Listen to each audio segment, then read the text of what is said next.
Waalaikumsalam. Oke, Bapak Ibu, Alhamdulillah kita berjumpa kembali, nggih. Hari ini kita belajar bersama lagi. Ya, mohon izin untuk share screen, nggih. Ada. Ada. Cepat. Kita dikasih kalau ini lambat. Ini nih.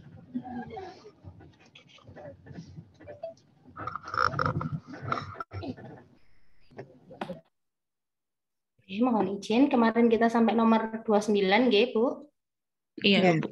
Oke, kita lanjutkan nomor 30. Oke, sekedap.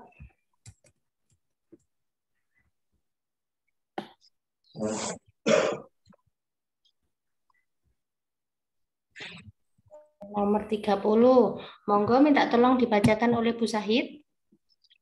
Siap, Ibu. Dalam pembelajaran KD menganalisis konsep energi, berbagai sumber energi, dan perubahan bentuk energi dalam kehidupan sehari-hari termasuk fotosintesis. Guru ingin mengembangkan kemampuan berpikir kritis siswa. Berikut ini tujuan pembelajaran yang paling sesuai untuk mengembangkan kecakapan tersebut adalah. Oke. Oh, Bu Sahid mungkin punya pendapat untuk nomor 30 ini? Siap, sebentar, Ibu. Oke.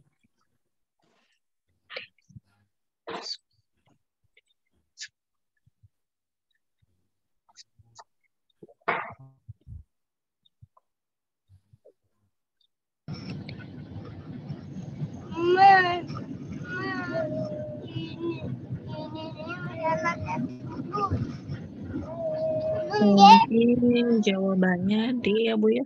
Karena Alasannya, Bu? Saya melihat kata kunci menganalisis.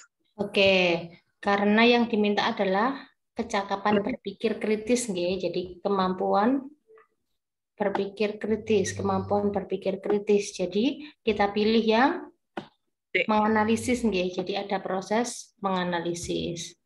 Nggih, oke, saya tandai. Berikutnya nomor 31. Monggo Bu Endang. Nomor 31. Bandolan merupakan salah satu tempat di Kota Malang. Saat musim hujan tiba, debit air sangat tinggi di wilayah ini sehingga mengakibatkan banjir. Ada beberapa langkah antisipasi yang dapat dilakukan untuk mencegah banjir, kecuali membuat sumur resapan di beberapa titik di ruang terbuka, menyiapkan perahu karet atau perahu darurat di rumah, memastikan sistem drainase berfungsi dengan baik, tidak membuang sampah pada saluran air dan selokan, melakukan pengerukan selokan dan kanal pada musim panas, kecuali berarti yang bukan ya, Bu? Iya, yang bukan, Bu. Membuat sumur, iya, menyiapkan perahu karet, sistem drainase yang baik, tidak membuang sampah. Mungkin yang E, Bu, pengerukan selokan dan kanal. Tapi bisa melakukan pengerukan selokan dan kanal pada musim panas, nggih, Bu. Alasannya mungkin Bu Endang? Pengerukan selokan, tapi bisa juga ya. Sepertinya B, Bu. Tidak membuang sampah pada itu bisa mencegah banjir juga ya. B kayaknya, Bu. Yang mana B ya, kayaknya B. Iya, B. Alasannya Bu Sahid? Bu Elin ya? Alasannya kalau B itu lebih condongnya sudah terjadi banjir ya, Bu ya? Iya, betul. Bukan mencegah kalau B berarti. Iya. Kalau B bukan mencegah, nggih. Oke, bukan mengantisipasi. Oke, nggih. Benar, B, nggih. Clue-nya adalah antisipasi, nggih. Jadi yang bisa dilakukan untuk mencegah. Oke, nomor 32. Minta tolong dibacakan Bu Elin, monggo. Malang merupakan salah satu wilayah yang memiliki banyak pantai. Beberapa pantai diantaranya Pantai Sendang Biru, Ngliep, Gua Cina, Tamban, Sendiki, dan lain-lain. Kondisi ini menjadikan Kota Malang sebagai tempat tujuan untuk berwisata. Namun keberadaan pantai ini Ini juga perlu diwaspadai karena berpotensi terjadinya tsunami. Berikut ini yang merupakan salah satu penyebab terjadinya tsunami yang benar adalah, sebentar. Kayaknya yang A ya Bu ya, gempa bumi yang berpusat di dasar lautan. Alasannya mungkin karena di sini yang dibahasnya pantai ya. Jadi nggak ada hubungan sama letusan gunung, longsor, banjir bandang, dan hutan. Jadi yang paling masuk akal ya ini yang di dasar lautan ini, gempa bumi. Oke, Bu. Oke, sip. Oke. Jadi memang tsunami itu salah satu penyebabnya ini ya. Jadi gempa bumi yang terjadi di dasar lautan sehingga menyebabkan air yang ada di lautan itu seperti meluber ke daratan. Setelah itu tapi airnya balik lagi. Jadi kalau orangnya yang di darat seperti tertarik ke air lagi gitu, Bu. Oke. Lanjut nomor 33. Oke, minta tolong dibacakan oleh Bu Wawat. Monggo Bu Wawat. Indonesia merupakan salah satu negara yang terletak di Asia Tenggara. Di Indonesia terdapat 2 musim, yakni kemarau dan penghujan. Berbeda dengan Indonesia, di negara-negara di benua Eropa memiliki musim yang lebih banyak, yakni musim panas, dingin, gugur, dan semi. Perubahan musim yang terjadi di bumi merupakan dampak dari bumi berputar pada porosnya selama 24 jam, bumi mengelilingi matahari selama 1 tahun, bumi bergerak mengelilingi matahari dengan posisi miring, D. Bumi bergerak mengelilingi matahari sambil berotasi, E. Bumi terletak sebagai planet terdekat ketiga dari matahari. Jawabannya bumi berputar gitu ya pada porosnya selama 24 jam mungkin. Oke, terima kasih Bu Wawat. Mungkin Bu yang lain Elin punya pendapat yang lain? Saya kayaknya yang D, Bu. Saya lupa ini Iya. rotasi atau kalau nggak C, D.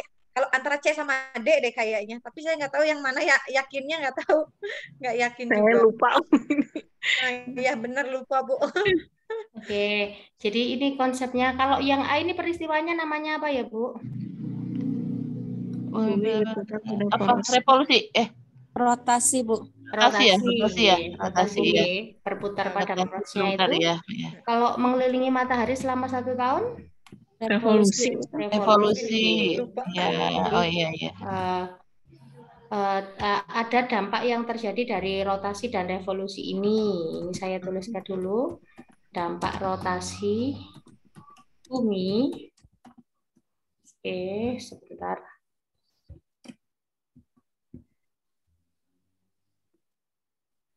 Dampak dari rotasi bumi. Oke, yang pertama adalah terjadinya siang dan malam ya Bu. Terjadinya peristiwa siang dan malam. Jadi bagian di bumi yang terkena cahaya matahari mengalami siang dan yang tidak terkena cahaya mengalami malam. Kemudian yang kedua apa Bu? Gerak semu harian matahari.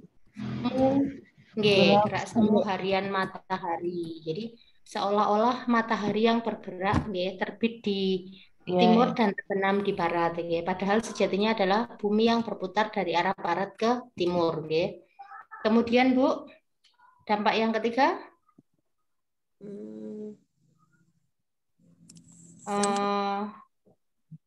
Perbedaan cuaca. Waktu. Perbedaan waktu. Jadi ada setiap perbedaan 15 derajat, perbedaan letak di setiap 15 derajat akan terjadi perbedaan waktu 1 jam. Kalau di Indonesia ada 3 perbedaan waktu, ada WIB, WITA sama WIT yang berbeda setiap jam ya. Jadi garisnya ini garis anunya di Greenwich di London ya Bu. Pembagiannya setiap 15 derajat. Jadi berbeda 1 jam. Kemudian Bu, ada lagi terjadinya siang dan malam, gerak semu harian matahari, perbedaan waktu.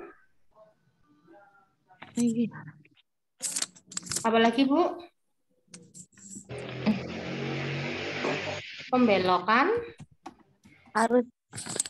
Nggih. Arah arus, ataupun arah angin, nggih. Ya. Jadi arus dan angin ini dibelokkan. Ini dampak dari ini. Oke, saya. Dan kemudian yang kedua, dampak dari revolusi.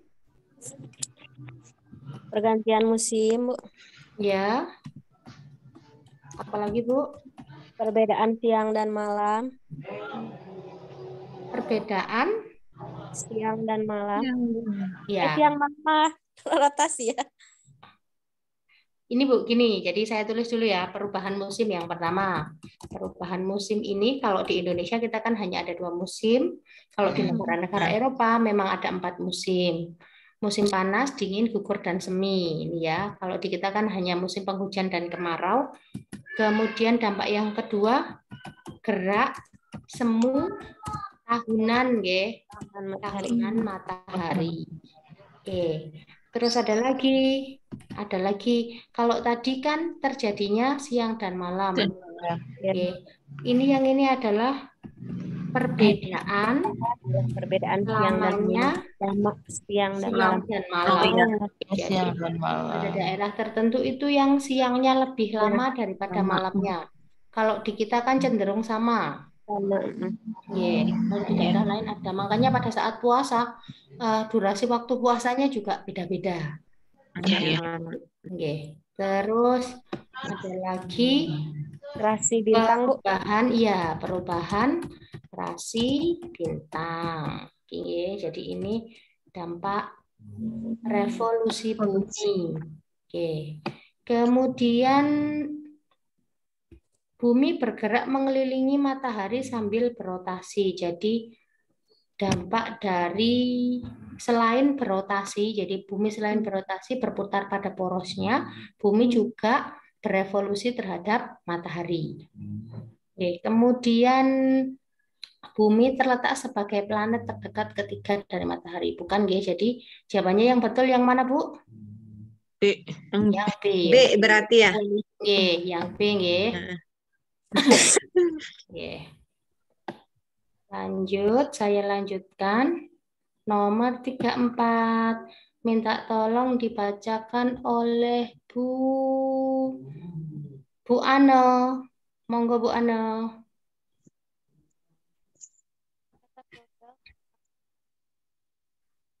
Halo Bu Ano. Ya, halo. Nggih, monggo minta tolong dibacakan 34 nggih Bu. Oke, pemanasan global merupakan proses meningkatnya suhu rata-rata udara, atmosfer, laut, dan daratan.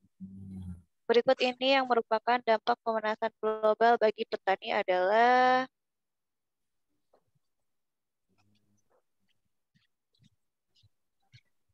Oke, yang B ya Bu, jawabannya iklim berubah sehingga menyebabkan gagal panen.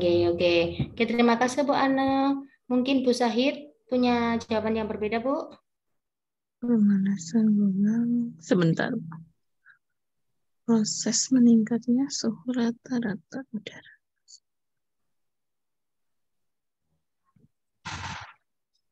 Bagi petani ya, Bu ya.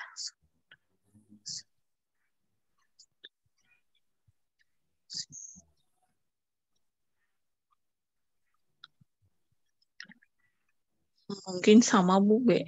Sama nggih Bu. Alasannya Bu? Enggak tahu Bu B aja. Jadi oke, jawabannya B. Jadi pemanasan global itu menyebabkan iklim berubah secara tidak terkendali, jadi nggak teratur, sehingga panennya bisa berakibat gagal panen. Oh ya, sebentar.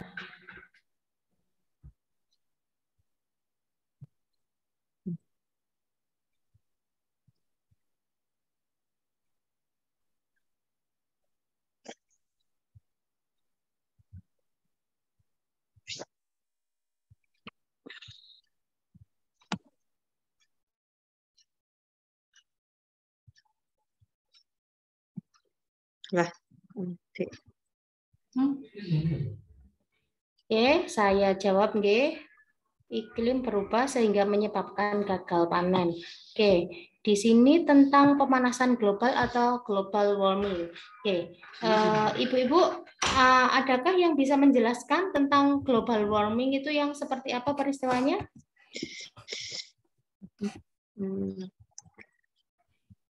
Mungkin Bu Wawat, kita pasti sudah sering dengar pemanasan global atau global warming ini. Mungkin kok bisa terjadi seperti itu? Oke, monggo bisa dijelaskan mungkin sepemahamannya Bu Wawat. Apa ya? Dan ini apa? Cuaca yang tidak menentu mungkin ya, Bu. Jadi cuaca yang panas mungkin ya, panas, kemudian terjadinya apa namanya, prosesnya itu, panasnya itu sehingga mengakibatkan rumah kaca, seperti apa namanya, adanya rumah kaca ya, sehingga mengakibatkan suhu itu tidak menentu gitu, cuaca tidak menentu. Oke, terima kasih Bu Wawat. Mungkin ibu-ibu yang lain ada yang bisa menambahkan penjelasan terkait pemanasan global ini? Mungkin Bu Endang atau Bu Elin?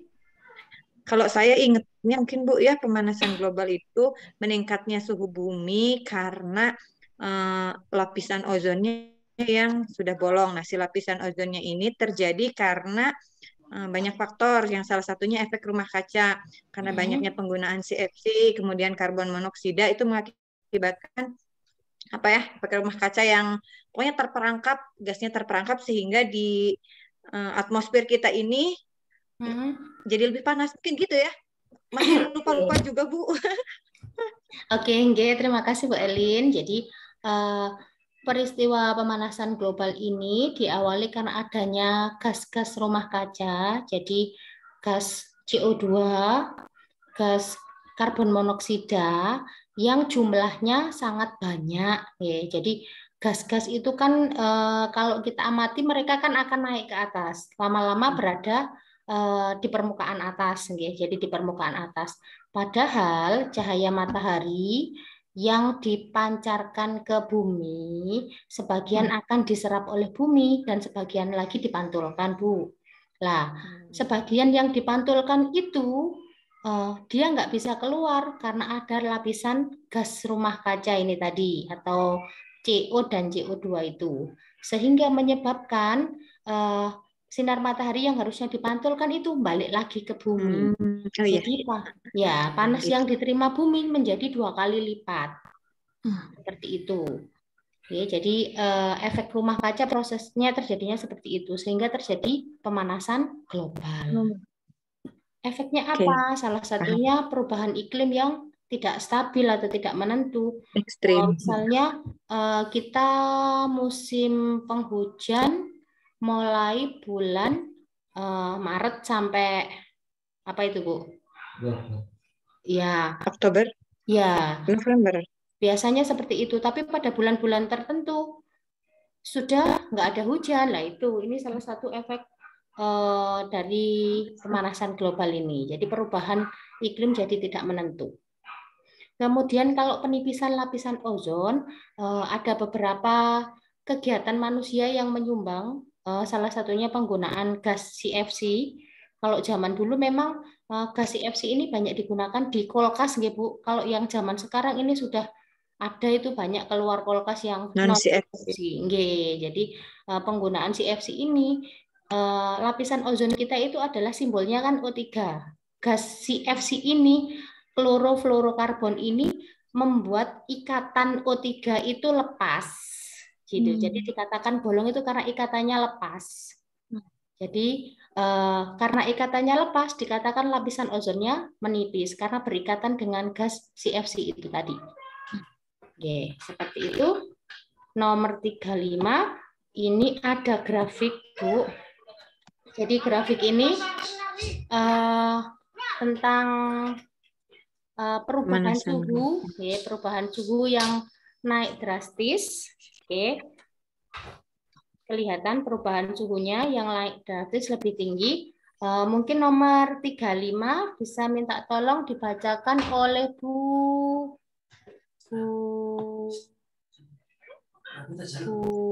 Yuli, monggo.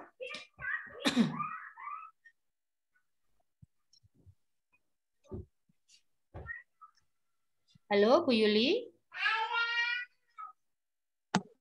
Nggih. Oke. Mungkin sinyalnya belum stabil. Saya bacakan nggih, Bu. Berdasarkan grafik tersebut, berikut ini faktor penyebab terjadinya pemanasan global yang tepat adalah yang A, menipisnya lapisan ozon, B, semakin banyaknya bangunan yang menggunakan kaca, C, kegiatan reforestasi yang dilakukan masyarakat, D, limbah pertanian dan peternakan, E, naiknya budaya bersepeda oleh masyarakat. Yang A deh kayaknya. Yang mana, Bu? Yang A. Yang A? Yang A. Kalau Faktor penyebabnya. Kita garis bawahi faktor penyebabnya ya, Bu. Pemanasan global. Bu Elin tadi yang A. Mungkin Bu Usfa punya pendapat yang berbeda?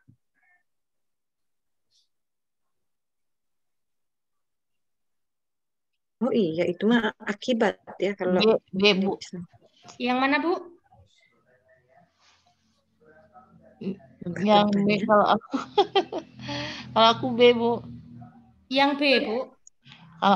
Kalau aku yang B. Semakin banyaknya bangunan yang menggunakan kaca ini, Bu. Iya mungkin. Bu. B. Limbah pertanian dan peternakan, Bu. kayaknya D, Bu. B, Bu, B. B. Kalau Bu Awas B, Bu. BB apa delta? Delta. Delta. Oke, alasannya, Bu? Delta. B. Oke, alasannya mungkin Bu Awat. Itu mungkin apa yang tadi Ibu terangkan itu panas, kemudian diserap kembali, kemudian dipantulkan kembali yang tadi dijelaskan. Oke.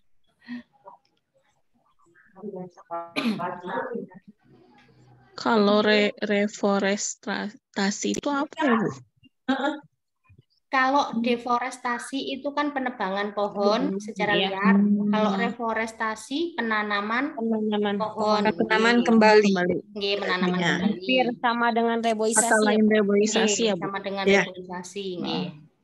Kalau penyebab kayaknya limbah gitu, limbah pertanian dan Iya, peternakan. mungkin limbah. Iya, kayaknya D ya, Bu ya? Nggih. Iya, limbah ya. Jadi iya, jawabannya bisa ini nggih, limbah, peternakan dan pertanian. Kalau Pertanian, iya. pertaniannya dan peternakan yang besar, otomatis limbah yang dihasilkan dari produksi kotoran ternaknya itu kan otomatis besar itu, Bu. Nggih. Itu juga menghasilkan gas-gas yang bisa menyumbang terjadinya efek rumah kaca. Rumah kaca. Ya. Atau pemanasan global ini. Izin, Bu, kalau saya lihatnya per industri sih, Bu. Oke, kalau menipisnya lapisan ozon tadi penyebabnya tadi kan yang penggunaan CFC itu, nggih. CFC ya. Ya. Nggih. Yang paling besar adalah ini. Jadi limbah pertanian dan peternakan. Nggih. Saya lanjut, nggih. 36. Oke. 36 minta tolong dibacakan Bu Syahid, monggo. Ya, Bu. 36 Gunung Merapi merupakan gunung berapi yang aktif karena letaknya pada zona subduksi, di mana lempeng Indo-Australia menunjam di bawah lempeng Eurasia, yang memicu timbulnya patahan akibat tektonik dan mendahului vulkanisme.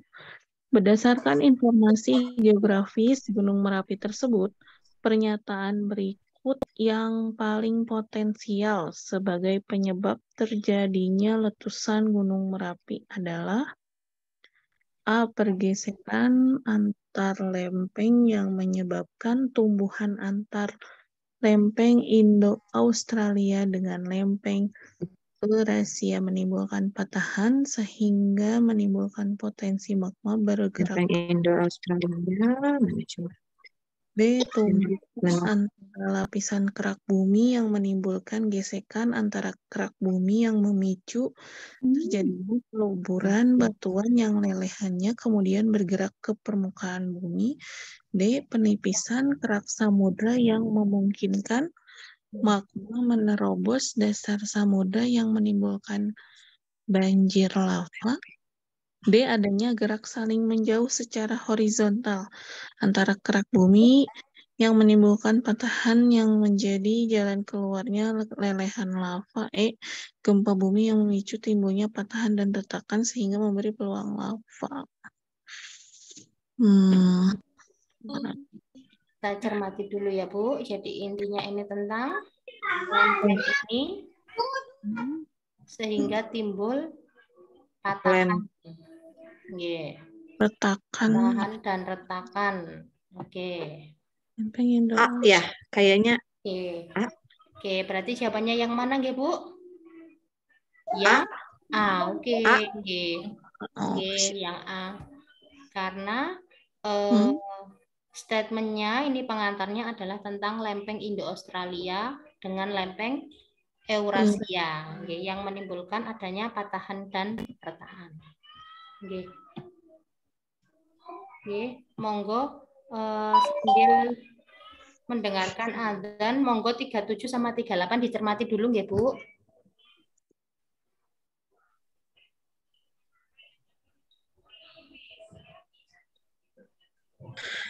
Darah, osmosis, kapilaritas.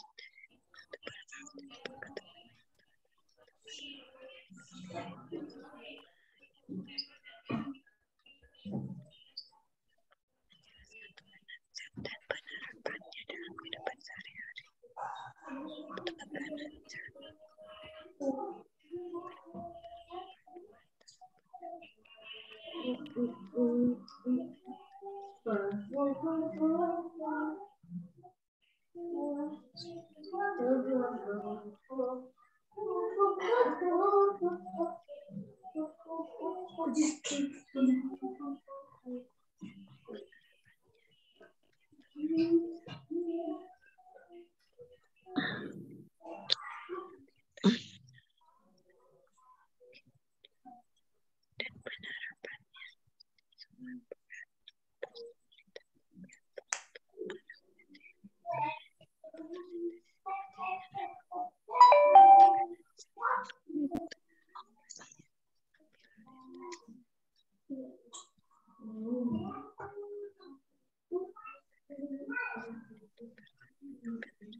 Yes. Nomor 37. 38A, Bu. 37 dulu nggih, Bu. 37 minta tolong pendapatnya Bu Penina, monggo.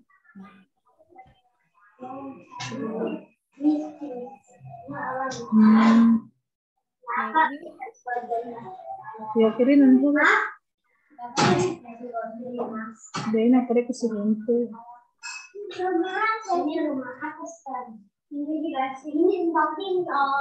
Halo, Bu Penina.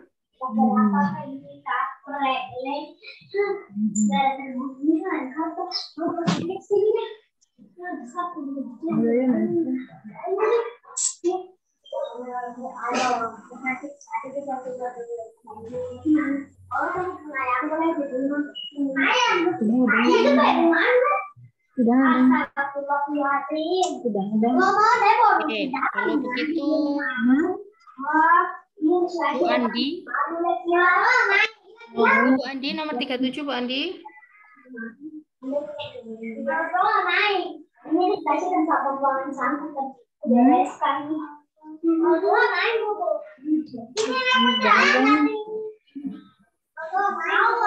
Ini kan yang disebut pada itu tadi.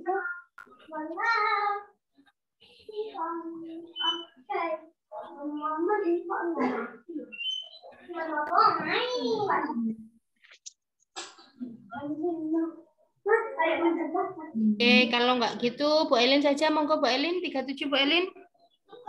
Kalau 37 saya nggak paham Bu. Keterpaduan menurut Forgati saya nggak ngerti. Nggak tahu. Oke, jadi nomor 37 pada KD Oh, menjelaskan 37 tekanan zat. tenggelam bukan Bu? Gimana Bu? Jawabannya tenggelam bukan? Halo, Nggak ya, tahu Bu. sih yang menurut ya, kalau menurut yang Forgante emang belum tahu. Cuman kalau dilihat dari KD yang tentang tekanan ya mungkin tenggelam. Oke. Gitu. Ada model jejaring, terpadu, keterhubungan, terbagi, dan tenggelam. Oke. Kemudian KD-nya di sini tentang menjelaskan tekanan zat dan penerapannya dalam kehidupan sehari-hari, termasuk tekanan darah, osmosis, dan kapilaritas jaringan angkut pada tumbuhan. Oke.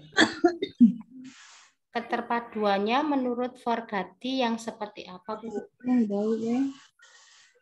Cek bukan ya, Bu? Terhubungan?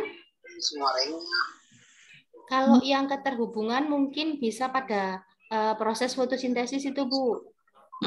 Oke, jadi ada materi biologi, ada fisika, ada reaksi kimianya, nggih.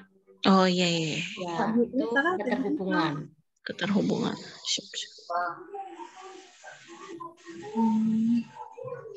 Kalau yang ini Tenggelam, Bu. Tenggelam mungkin, Bu? Yang apa? Tenggelam. Oke, kalau yang model tenggelam biasanya banyak digunakan di bahasa Indonesia, Bu, di struktur di mapel bahasa. Misalnya dalam membaca teks, seperti menganalisis teks, itu mereka menggunakan model tenggelam ini. Jadi untuk ada analisis struktur, konten, dan sebagainya itu yang dijadikan satu. Jadi model tenggelam ini banyak digunakan di mapel sastra atau bahasa. Oh, berarti nggak ini ya, nggak masuk. Berarti hanya pengecoh aja mungkin ya? Oke, biasanya. Jadi ini kalau model ini kan bisa diterapkan di beberapa mapel. Nggih. Kalau di mapel kita ada yang keterhubungan tadi, kemudian ada yang ini terpadu. Nggih. Jadi kalau yang terpadu ini kan KD-nya tentang tekanan zat. Ya, jadi ada zat padat, zat cair, zat gas, atau dalam tekanan darah ini kan termasuknya tekanan zat cairnya itu, nggih, konsep tekanan zat cair, termasuk juga osmosis dan kapilaritas jaringan angkut pada tumbuhan. Jadi sebelum paham atau bisa menjelaskan tentang proses tekanan darah itu bisa seperti itu, mereka kan harus paham dulu tentang tekanan zat cair. Ya. Oke. Makanya dalam soal ini lebih cenderung ke terpadu. Karena dapat di dalamnya dipadukan. Seperti itu, Bu. Beda dengan yang keterhubungan tadi, misalnya pada konsep fotosintesis. Tadi kan reaksi kimianya itu kimia berhubungan dengan proses biologinya yang seperti apa di proses fotosintesis itu, seperti itu. Oke, nanti untuk lebih memahami lebih lanjut lagi pertemuan berikutnya atau besok saya berikan contoh-contohnya yang lebih mendetail. Siap, Ibu. Oke. Nomor 38 Saya lanjutkan nomor 38. Ada suatu topik pembelajaran tentang tekanan zat dan penerapannya dalam kehidupan sehari-hari. Seorang guru ingin memadukan konsep-konsep IPA. Berikut ini konsep IPA yang dapat dipadukan dengan konsep tersebut adalah yang mana, Bu? Putri, matikan Bu punya pendapat? Yang mana, Bu? Kayaknya. Alasannya, Bu? Kapilaritas, Bu. Kapilaritas ya. Kapilaritas jaringan angkut pada tumbuhan. Oke, alasannya, Bu? Karena adanya proses naik pada tumbuhan deh. Karena kan ini materi tentang tekanan ya. Oke, nggih. Kalau yang B ini, Bu, kalau sistem sonar pada hewan itu di apa ya, Bu? Ya, gelombang dan bunyi, nggih. Ya. Kalau proses penglihatan pada mata serangga ini juga di optik, nggih. Ya, optik. Kemudian untuk navigasi hewan untuk yang D dulu proses fotosintesis pada tumbuhan. Ya, fotosintesis. Ini struktur. Gimana, Bu, yang proses fotosintesis?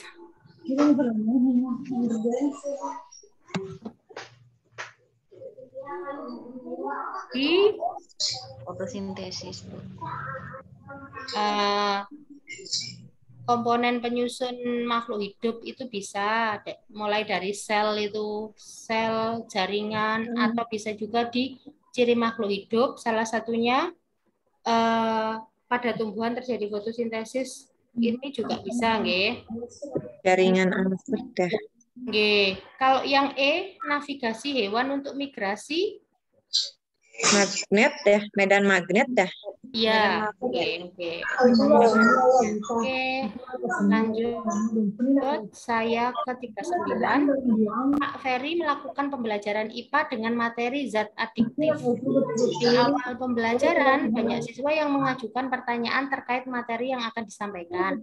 Pertanyaan berikut ini yang dapat dikembangkan dalam pembelajaran inquiry terstruktur. Oke. Kita samakan pemahaman dulu tentang zat adiktif. Oke. Adakah yang mau menceritakan pemahamannya tentang zat adiktif, bedanya dengan zat aditif? Zat adiktif itu zat yang menyebabkan ketergantungan. Ya, ketergantungan. Ya. Sedangkan zat aditif itu zat yang ditambahkan ke dalam makanan. Ya, benar sekali, Bu. Jadi kalau aditif itu zat yang ditambahkan ke makanan atau minuman dengan tujuan tertentu, bisa untuk membuat lebih menarik, supaya lebih tahan lama, supaya lebih awet, atau bisa juga lebih rasanya lebih gurih, warnanya menarik dan sebagainya. Ya. Kalau zat adiktif ini zat yang bisa menimbulkan kecanduan atau ketergantungan. Oke, yang diminta sekarang clue kedua adalah pembelajaran inquiry terstruktur. Clue-nya pembelajaran inquiry, Bu. Monggo yang mau berbagi pemahaman. Pembelajaran mengarah ke praktek. Mungkin Bu Maria, pembelajaran inquiry, Bu Maria. Pembelajaran inquiry itu pembelajaran yang mengarah kepada kegiatan praktek, itu pembelajaran langsung. Mengarah ke kegiatan praktek atau langsung boleh. Mungkin Bu Elin punya pendapat yang berbeda tentang pembelajaran inquiry. Ya, sama Bu, mengarah ke praktikum. Mengarah ke praktikum saja, Bu? Ya. Jadi sebenarnya inquiry, discovery learning itu juga ke praktikum, Bu. Ada apa lagi? 5E atau belajar itu juga ke praktikum. Jadi kalau masih cirinya masih mengarah ke praktikum, masih mencari ya. Mencari masalah, Bu. Mencari tahu gitu, Bu. Mencari sesuatu kalau nggak salah ya. Belajar Ya.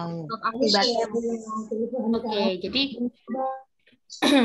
pembelajaran inquiry ini yang terstruktur atau terbimbing, anak diajak untuk menyelidiki suatu masalah. Jadi anak diberi permasalahan, kemudian anak itu membuat hipotesis, ya ini ada pembuatan hipotesis atau dugaan sementara.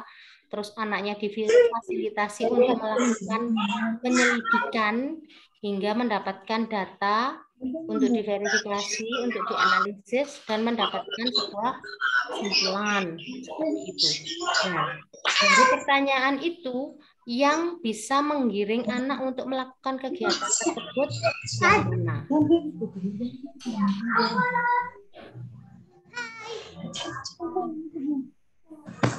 Hai. Hai.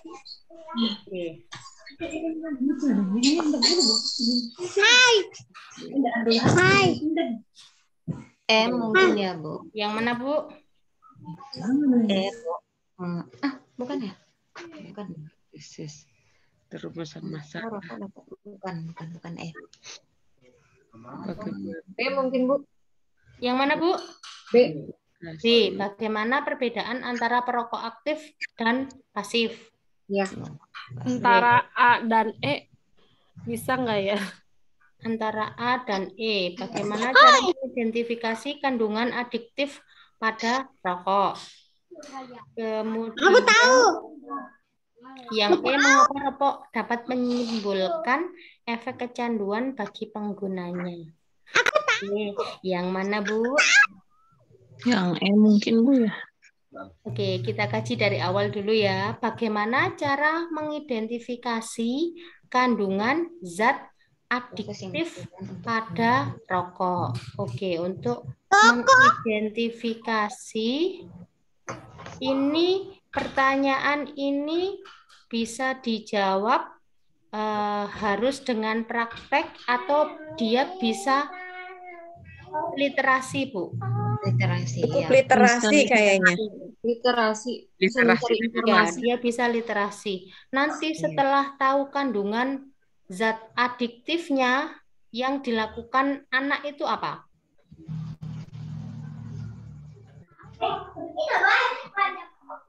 Mengidentifikasi. Mengidentifikasi kan. Mana ya, jadi kan tahu Bu ini kandungannya, misalnya kandungan zat adiktif pada rokok ada tar, ada nikotin. Itu nggih? Ada tar, ada nikotin itu. Selanjutnya sebentar.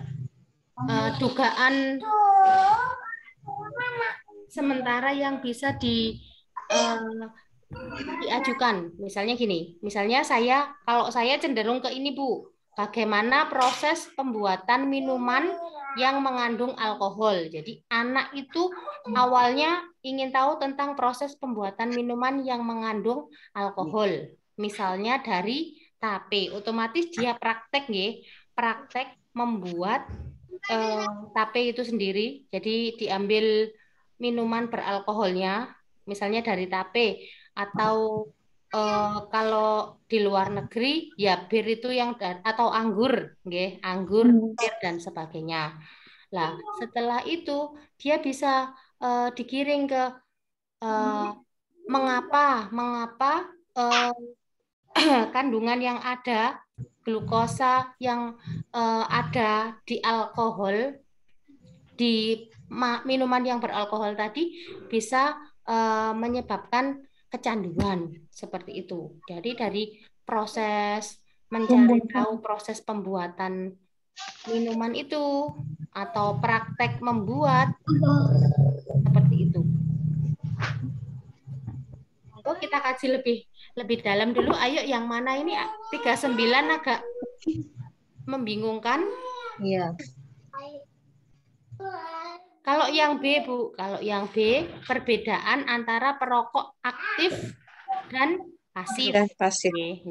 Perokok aktif dan pasif. Jadi dia cari literasi bisa membedakan perokok aktif yang seperti ini. Orang yang aktif merokok berarti disebut perokok aktif.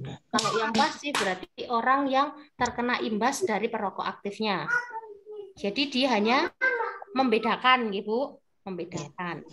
Kalau yang A tadi dia hanya mengidentifikasi. Kalau mengidentifikasi itu hanya mengamati dari luarnya dulu, Bu. Ya, dari luarnya terus dia bisa cari tahu di literasi lain, dia bisa literate kandungan adiktif pada rokok, tar, nikotin, dan sebagainya itu. Dia bisa literasi.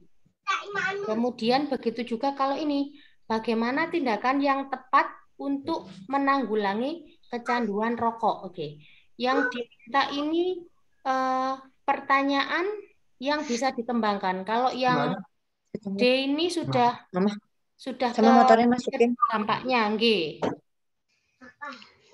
Begitu juga untuk yang mengapa rokok dapat menimbulkan efek kecanduan bagi penggunanya? Kan ini bisa dengan mudah dijawab karena rokok mengandung apa-apa dia bisa literasi seperti itu. Ya.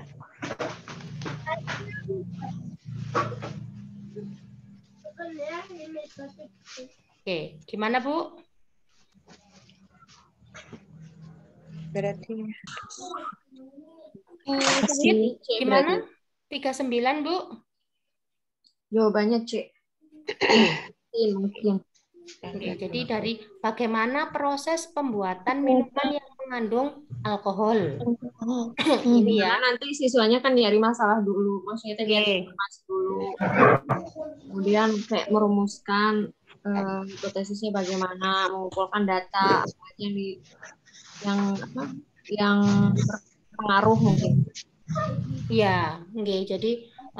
Jadi dari proses pembuatan minuman yang mengandung alkohol, baru mereka belajar kandungan alkohol yang menyebabkan menimbulkan kecanduan itu berapa persennya itu lah itu. Kalau misalnya kandungan alkoholnya tidak pada batasan yang tinggi, kan juga tidak. Masa kita misalnya makan tape ya Bu, langsung kita kecanduan pengen makan tape terus kan enggak ya? Ya enggak. Jadi kecanduan ini kok bisa sampai kecanduan itu batasnya berapa sih kadarnya? Berapa persen ya Bu? Itu pun seperti ini apa? Jadi menganalisis proses pembuatan minumannya dulu. Oke, lanjut nggih Bu? Lanjut. Oke, nomor 40. Jadi ada beberapa data hasil percobaan di sini. Ini masih sama. Diminta menentukan rumusan masalah. Coba.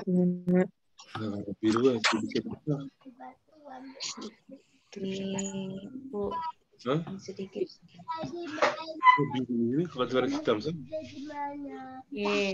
Jadi ada beberapa minuman bersoda, warna benang wallnya semuanya sebelum dicuci warna putih.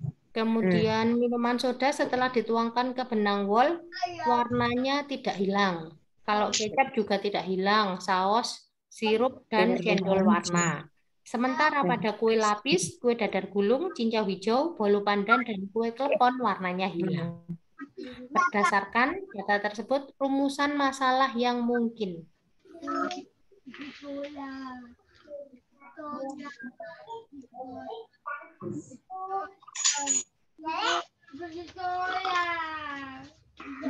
Adakah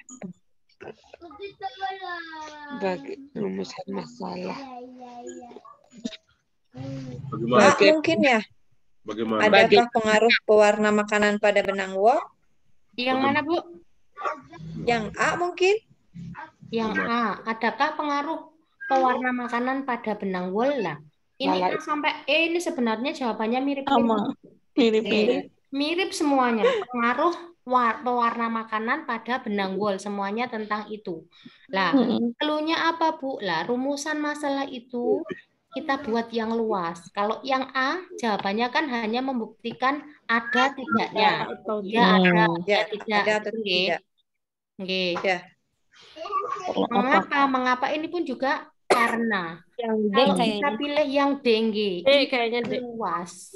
Oke, jadi kalau bagaimana pengaruh pewarna makanan pada benang wol, nanti data yang dibidik lebih luas. Seperti itu. Oke. Karena harus Oke, karena rumusan masalah, jadi kita pilih yang paling dalam, oke, Bu. Ya. Oke. Oke, lanjut. Oke, nomor 41. Kegiatan praktikum materi asam basa dan garam, siswa menggunakan larutan asam sulfat encer. Padahal di laboratorium hanya tersedia larutan asam pekat. Oleh karena itu, siswa harus melakukan aktivitas pengenceran sendiri. Kelalaian yang sering terjadi dalam proses pengenceran adalah mata atau bagian tubuh lainnya terkena asam sulfat yang pekat dan korosif karena percikan asam sulfat pekat. Agar hal ini dapat dihindari, maka proses pengenceran yang sebaiknya dilakukan. Monggo Bu Elin mungkin punya pendapat untuk nomor 41 ini? Sebentar Bu, saya baca dulu ya.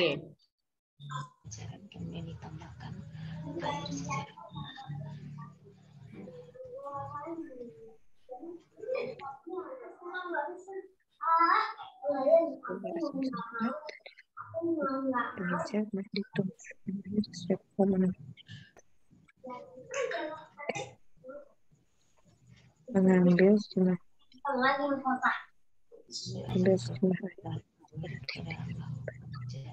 Aku menceritakan di situ. akan dalamnya dengan hati-hati. Mengambil dengan melakukan.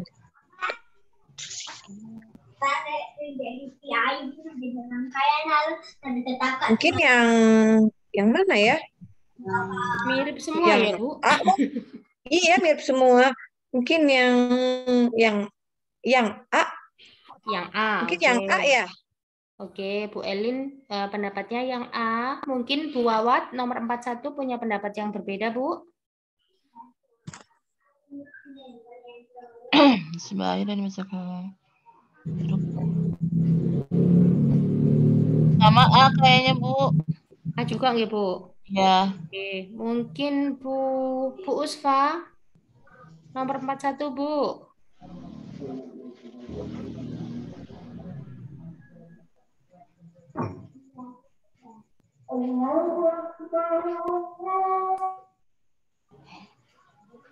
Oke. Nomor 41, nggih, jadi sudah dijelaskan di pengantarnya di sini, asam sulfat pekat ini punya sifat yang korosif, nggih. Punya sifat yang korosif. Jadi dalam mengencerkan harus hati-hati, nggih. Kalau yang A, jadi asam sulfat pekatnya diambil dulu, kemudian disimpan, dimasukkan ke labu pengenceran, baru ditambahkan air secara bertahap. Kalau yang B itu airnya dimasukkan dulu, Bu. Airnya dimasukkan dulu ke labu pengenceran, kemudian baru asam sulfat pekatnya ditambahkan. Oke. Kalau yang C, asam sulfat diambil, dimasukkan labu pengenceran, kemudian ditumpahkan sejumlah air sesuai dengan volume yang diinginkan dengan cepat. C ini hampir sama dengan A. Oke.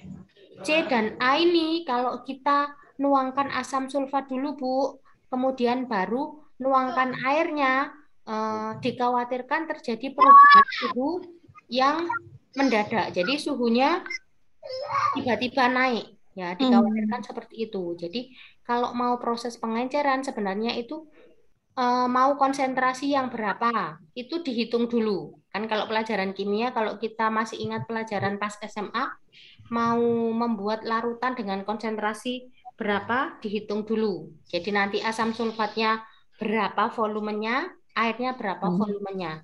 Namun cara mencampurkannya untuk menghindari perubahan suhu yang tiba-tiba ini adalah dengan airnya dulu. Sejumlah volume yang sudah dihitung tadi baru dimasukkan asam sulfatnya. Asam sulfat. Oke, jadi untuk menghindari perubahan suhu yang drastis, nggih. B. B jawabannya. B berarti ya. Nggih, yang B, Bu. B. Oke.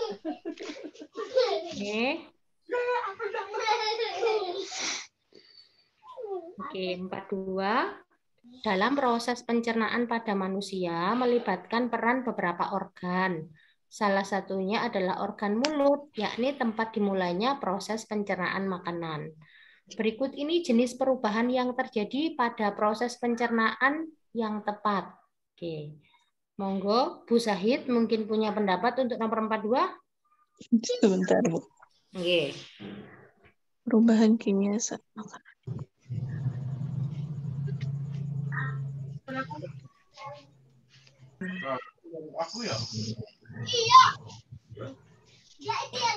Mulut tempat dimulai perubahan yang terjadi proses pencernaan yang kimia. Di dalam lambung Bisa. Mungkin B ya, Bu ya. Yang mana, Bu?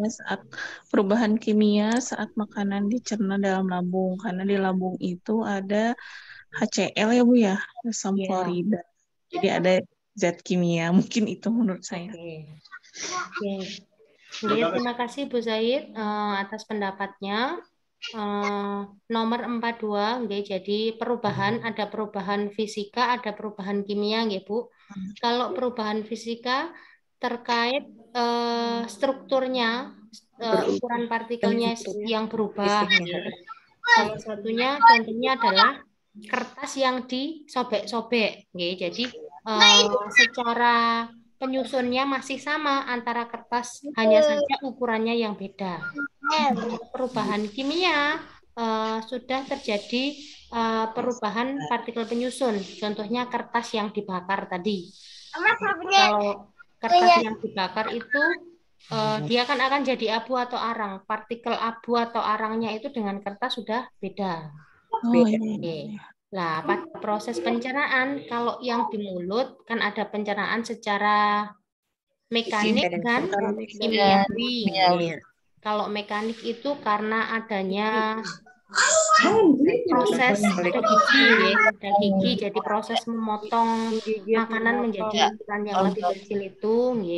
Kalau yang kimiawinya karena ada enzim pensialin atau amilase yang mengubah amilum jadi glukosa. Kemudian dari situ kan masuk ke kerongkongan, Bu. Ya. Di kerongkongan itu juga perubahan fisika, karena gerakan mendorong makanan itu, gerak peristaltik itu, terus makanannya masuk ke lambung.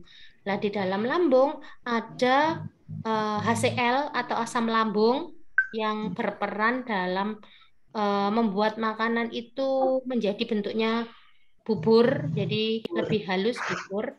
Ada juga enzim pepsin sama renin. Jadi kalau mau menghafalkan supaya mudah, saya biasanya pakai perih, pepsin, renin, HCl. Tutup pintu Kalau di lambung perih, karena lapar. Kalau pepsin ini fungsinya mengubah protein jadi pepton. Kemudian kalau renin ini mengendapkan kaseinnya susu. Jadi kalau kita minum susu, itu susunya langsung dicerna sejak dalam lambung. Jadi kalau di lambung yang dicerna adalah protein. Jadi gula, kalau karbohidrat, ya karbohidrat tadi di mulut, jadi sudah dicerna secara kimia sejak dalam mulut. Kalau protein dicernanya baru di lambung. Berarti lanjut dari lambung itu selanjutnya makanan masuk kemana, Bu? Usus halus. Usus halus. Di usus halus itu ada enzim lagi, ATP amilase dan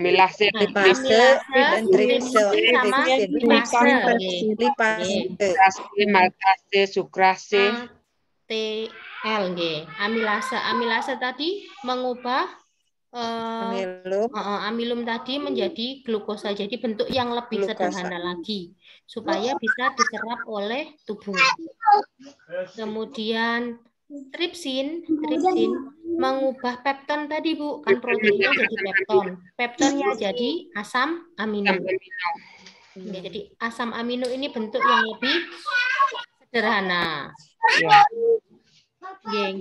Kemudian kalau lipase mengubah lemak menjadi asam lemak dan gliserol. Jadi supaya bisa diserap tubuh,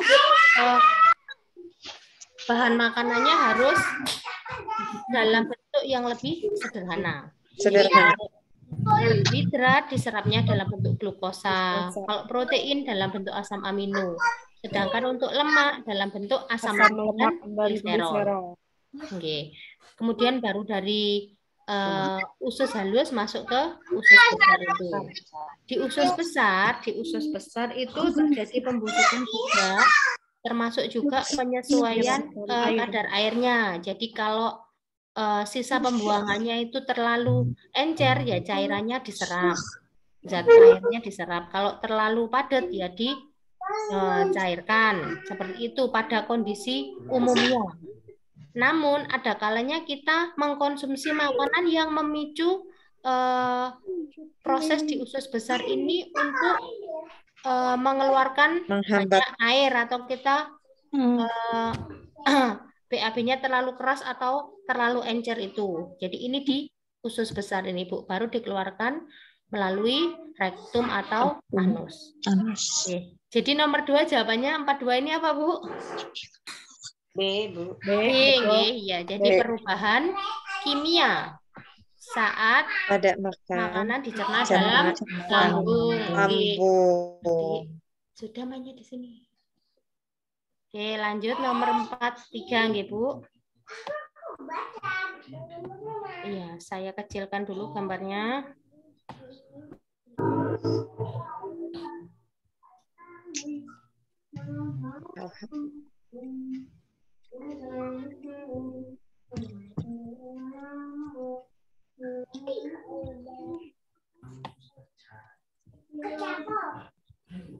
Ini sebentar. Oke, nomor 4. Berapa ini, Bu? 43.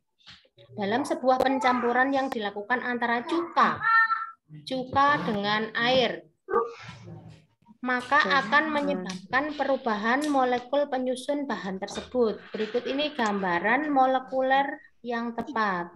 Oke. Monggo. Mungkin Bu Penina punya pendapat untuk nomor 43 ini? Air dicampur cuka, Bu. Air dicampur cuka. Kurang paham. Oke, kita kaji gambarannya dulu, nggih. Iya. Kalau yang A kan ada unsur, kemudian ada molekul, kemudian ada campuran, nggih, Bu. Kalau unsur itu misalnya natrium, kalium, zat tunggalnya, nggih. Jadi kalium, magnesium, kalsium itu adalah unsur. Lah, 2 atau lebih unsur yang berikatan dapat membentuk molekul. Ada molekul unsur, ada molekul senyawa, nggih. Kalau molekul unsur itu yang molekulnya sama jenisnya, nggih. Sejenis, nggih. Misalnya O2, oksigen dengan oksigen berikatan membentuk O2, itu molekul unsur. Kalau unsurnya berbeda, misalnya CO2, itu adalah molekul senyawa. Molekul senyawa. Seperti gambar yang C ini, Bu. C ini bentuknya sama. Ini adalah molekul unsur. Kemudian kalau yang A ini molekul senyawa. Oke. Kalau yang ini, yang E ini adalah unsur. Oke. Sekarang jawabannya adalah antara B dengan D. D. Samakah itu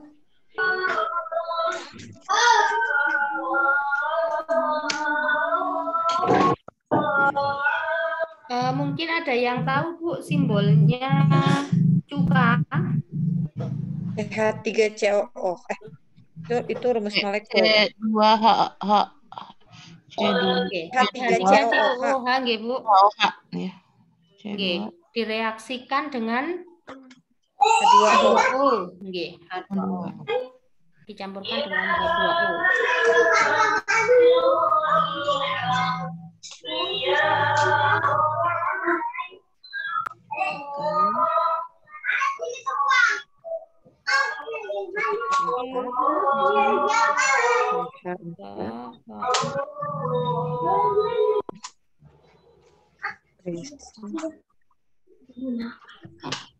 CH3COOH.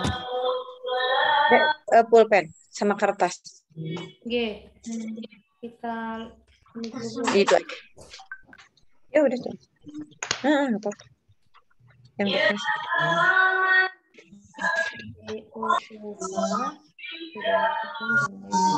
H3COOH aja.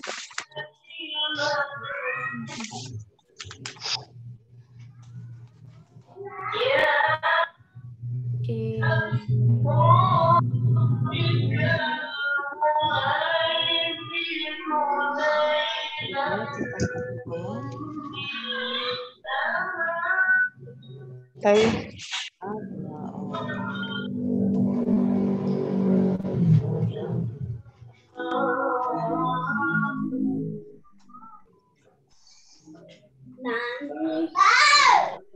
Kan nyala, yang gimana Bu? Antara B dengan D. Ya.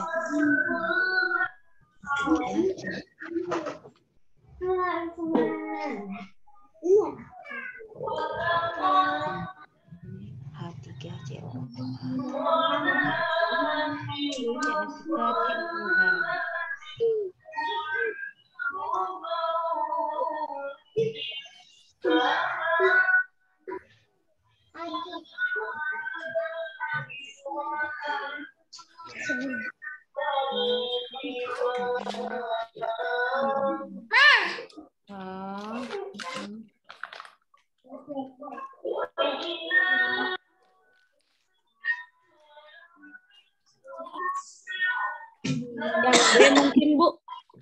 Gimana Bu? Yang B mungkin. Nggih. Alasannya Bu Ida? Ada mungkin ya Bu ya.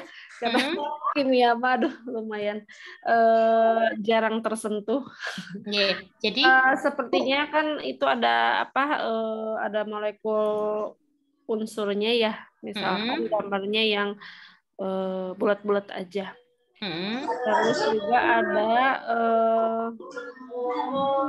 ada molekul senyawa juga, misalkan CH3. Itu aja sih yang saya tahu. Kayaknya. Jadi sepertinya tapi tidak tahu. Oke, 1, 2, 3. Saya hitung ini sama Bu. 1, 2, 3. 1, 2, 3, 4, 5, 6. 4, 5, 6. 1, 2, 3, 1. Oke.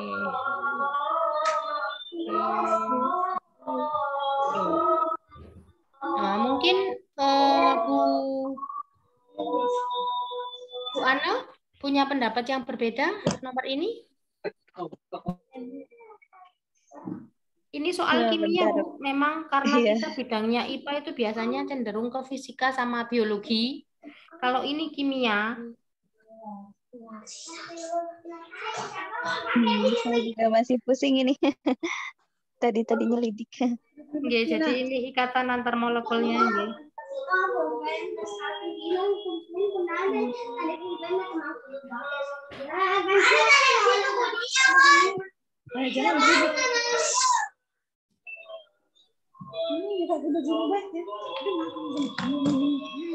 Apa itu?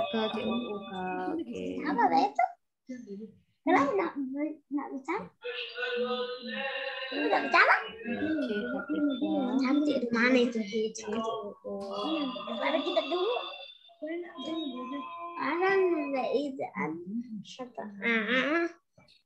Kalau ya kalau yang D, Bu. Yang mana, Bu? Kalau ini pendapat saya, Bu ya. Kalau yang D, molekul unsurnya ada satu macam. Yang unsur yang itu yang sama ya. Kalau senyawanya ada 1, 2, ada 3 molekul senyawanya. Kalau yang B, molekul unsurnya 1. Molekul senyawanya ada 2 macam. 2. Jadi ya 2 macam ya, panjang sama bulat, 1 segitiga sama bulat. Itu molekul senyawanya 2 macam. Kalau unsurnya 1 bulat-bulat. Kalau yang molekul yang D mah bulat persegi panjang bulat 1 kan berarti itu molekul senyawa juga. Segitiga bulat juga molekul senyawa. Kemudian ada yang panjang bulat 1 jadi 3 molekul senyawa. Bulatnya 2 itu nggih, Bu? 1 ya. Yang keduanya panjang bulat 2 berarti molekul senyawa yang kedua. Kemudian yang segitiga bulat 3 molekul senyawa berarti ada 3 macam. Itu maksudnya kalau dari bentuk. Jadi kalau yang B cuma 2, kalau nggak salah molekul senyawanya 2 gitu kalau yang B. Molekul senyawanya ada 2 bentuk. Maksudnya persegi panjang bulat sama 1, 2. Nggih. Oke, dari bentuknya nggih, Bu. Ya, kalau dari bentuk mungkin. Nggih, jadi 1 CHO nggih, CHO nggih, ada bentuknya adalah bulat segitiga. Ya, persegi panjang ya. CH3 COOH dengan H2O. Jadi unsurnya ada 3 jenis nggih, Bu. Karbon, hidrogen, dan oksigen nggih. Ya. Karbon, hidrogen, dan oksigen. Berarti bentuknya ada bulat, segitiga, dan segi panjang. Ya. Nah, kemudian sama yang B ini juga ada bulat, segitiga sama segi panjang. Hanya yang membedakan ada unsur H2O ini ada CH3 COOH ini punya ikatan yang lemah. Jadi nanti kalau dicampurkan atau ditambahkan air hanya yang dilepas. Jadi kalau ini panjang ini, Bu, bulat-bulatnya 2 ini H2O, hidrogennya ini hidrogennya yang panjang. H2O. Seperti itu nggih, Bu. Ya. Kalau ini kan berarti tidak ada yang H2O-nya. Iya. Nggih, cenderung ke D ini. Ya. Nggih, ikatan yang lebih menggambarkan. Berarti saya tandai D nggih, Bu. Gimana saya menandai? Oke, ini aja saya centang. Oke. Lanjut nggih, Bu? Ya. Oke, ini masih hitung-hitungan, Bu. Seseorang ingin mengangkat sebuah beban W seberat 20 berat. Ini harusnya Newton, gitu. Berat. Jangan tertipu seperti tampak pada gambar ini. Jadi ini ada otot bisep, ada radius, ada ulna, bebannya di sini. Jika diketahui bahwa jarak antara otot bisep dengan engsel adalah 4 cm, sedangkan jarak antara W dengan engsel 40 cm. Keuntungan mekanik yang diperoleh. Saya tanya dulu, Bu, nomor 44 ini kita pakai konsep apa ya?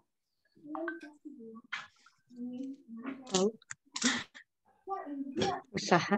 Tentang keuntungan mekanik ya, keuntungan materi pesawat sederhana ya. G, materi pesawat sederhana atau lebih tepatnya tentang ini apa? Pengungkit, G. Pengungkit ya, pengungkit. G, jadi tuas atau pengungkit. G. Ada berapa jenis, G, Bu? 3. G, apa saja? Yang pertama, Bu. Tuas golongan 1. Bebannya G. Itu apa, titik tumpunya di tengah. Nggih, yang kedua? Titik beban di tengah. Nggih, yang ketiga? Titik kuasa di tengah. Oke. Jadi tuas atau pengungkit ini jadi tiga jenis TBK ini ya. Jadi yang pertama tumpu di tengah. Yang kedua beban yang di tengah. Yang Beban ketiga di tengah. Yang kuasa ketiga yang di kuasa yang di tengah. Oke. Kalau untuk jenis satu Bu, tumpu yang di tengah. Contohnya apa nggih Bu? Itu apa? Tumpu? Contoh. Jungkit. Jungkat-jungkit, nggih boleh jungkat-jungkit. Apalagi nggih Bu? Gunting nggih Bu? Gunting. Gunting ya. Tanaman, nggih.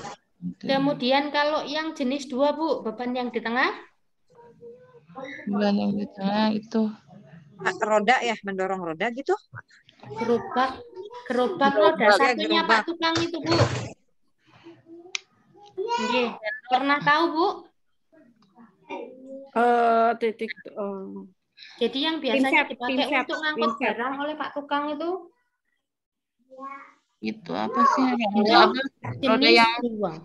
Nggih, rodanya itu tumpunya, kemudian tempatnya tangan untuk mendorong kuasanya, terus tempatnya naruh bata, tempat naruh pasir itu bebannya, nggih.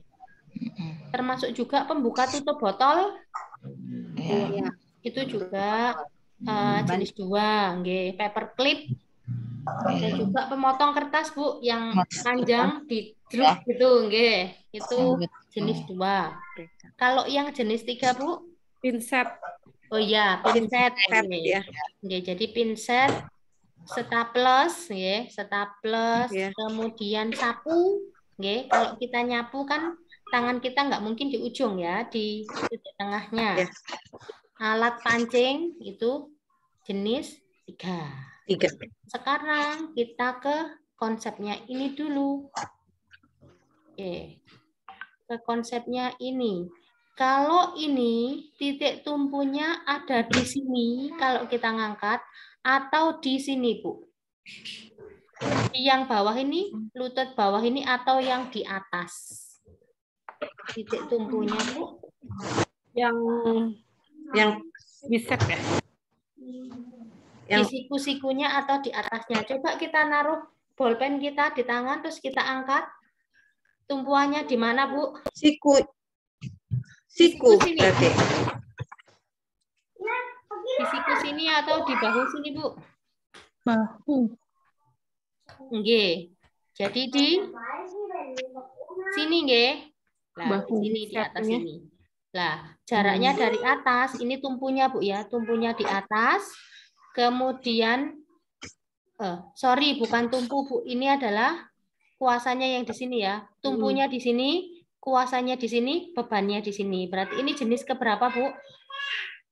3. 3, Bu? Apa? Jenis ya, 3, nggih. Iya, Bu, yang yakin, ya? Bu. Kuasanya kan yang di tengah, ini. Bicep ya. Tumpunya di atas, ini kuasa, ini beban. Iya, 3. Kita tulis dulu lengan bebannya berapa, Bu?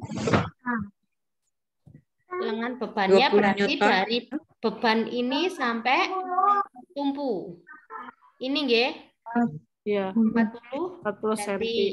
Nggih. Kemudian lengan kuasanya, Bu? Berarti dari bicep sampai sini ini nggih. 4 cm. Nanti nggih, Bu? Nggih. Padahal yang ditanyakan adalah keuntungan mekanik. Nggih. Ada yang masih ingat, Bu, rumusnya keuntungan mekanik? Nama itu barang ya. Aku ngomong sama Nggih. Apa, Bu, rumusnya keuntungan mekanik? Kita dipanggil aja.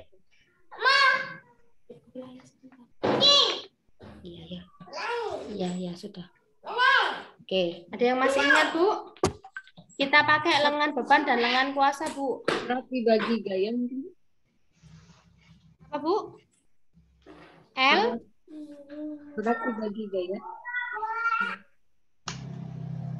Lebih keras, Bu? Bu Penina? Iya, Bu. Nggih. Keuntungan mekanik tuas menggunakan lengan beban dan lengan kuasa. WLB sama WLB sama dengan FLK ya, Bu. W per LB. W per LB sama dengan F per LK. Sama dengan F per LK. Gini ya, Bu? Iya. Oke.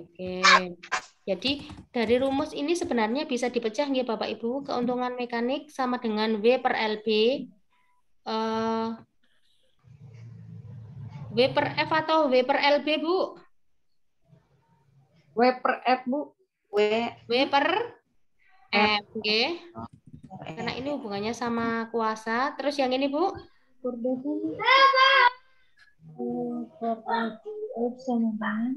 W per yang mana, Bu? W per F sama dengan L. L apa, Bu? W per LK. W per F sama dengan LB per LK. LB per LK. LB per LK. LB per LK. Sebentar saya cek. Enggak kebalik, Bu, ini, Bu. LB dulu mungkin. LB per LK baru sama LK per LK. W per F sama dengan LB per LK. Beban. Monggo dicek dulu, Bu, yang LB per LK apakah sudah benar? Nggak nyala nih. Air besar juga. Oke. Ya, sudah. Sana dulu ya. W per F. Yang benar ini nggih, Bu, saya ralat dulu. Jadi nanti kalau dikalikan itu jadinya ini, Bu, W dikali LW sama dengan F dikali LK, atau W-nya di sini kan beban, F-nya kuasa. Jadi beban dikali lengan beban sama dengan kuasa dikali lengan kuasa. Bu. Nah, rumus ini, Bu, bisa kita pecah sebenarnya jadi 3 rumus.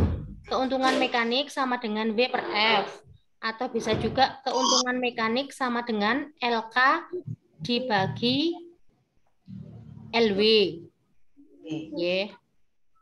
Kemudian bisa juga W per F sama dengan LK per LW.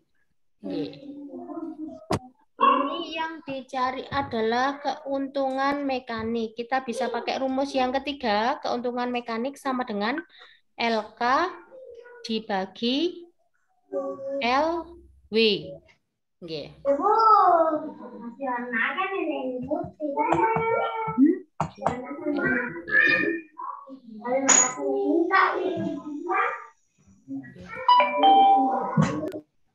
Oke.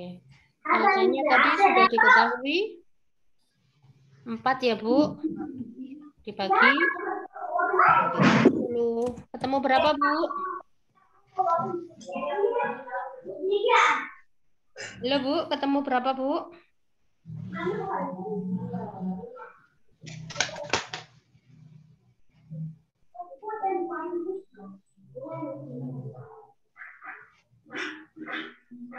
Empat dibagi 40, Bu. Bu Elin ketemu berapa, Bu Elin? Bu Elin. 1, Bu. 0,1. Ya, 0,1. Bu Elin, ini sudah dicek nggih rumusnya? Keuntungan mekanik sama dengan W per F. Keuntungan mekanik sama dengan LK per LW. Bisa juga W dikali LW sama dengan F dikali LK. Oke, jadi jawabannya 0,1 ini keuntungan mekaniknya.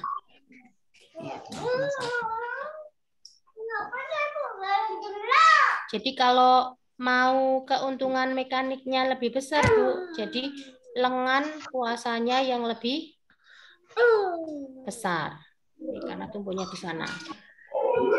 Jadi lengan beban itu jarak antara titik beban dari tumpu ke titik beban. Kalau lengan kuasa dari tumpu ke titik kuasa. Jadi setiap kasus kita harus bisa menentukan mana titik tumpu, mana titik beban, dan mana titik kuasanya. Baru setelah itu menggunakan rumus ini. Masih bingung, Bu?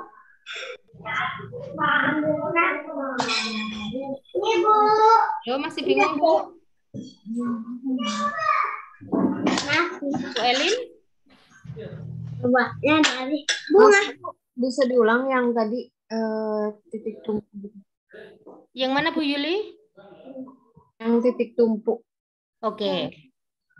Jadi titik tumpu ini ya. Jadi tuas atau pengungkit ada 3 jenis, Bu. Yang pertama tumpunya yang di tengah ini. Kemudian yang jenis kedua bebannya yang di tengah. Yang ketiga kuasanya yang di tengah. Oke. Nah, lengan beban itu jarak antara titik tumpu ke titik beban. Jadi acuannya titik tumpunya. Kalau lengan kuasa, jarak antara titik tumpu ke titik kuasa. Oke, saya tambahi di sini LB. 1000 di sini, Beban, tumpu ke beban. Titik tumpu ke beban. Beban. Kemudian kalau tumpu ke beban. Kemudian kalau LK dari tumpu ke titik kuasa.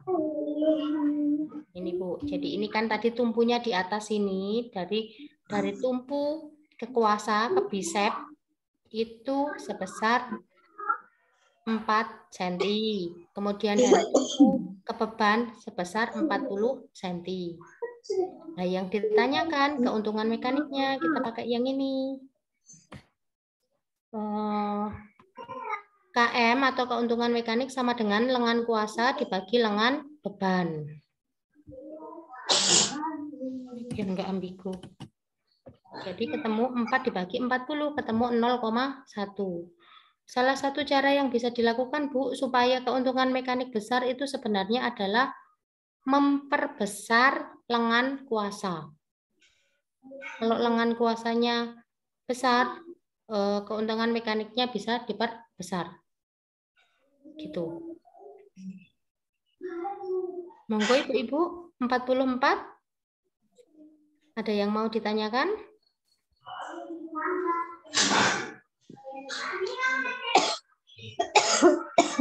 Atau masih bingung ya, Bu?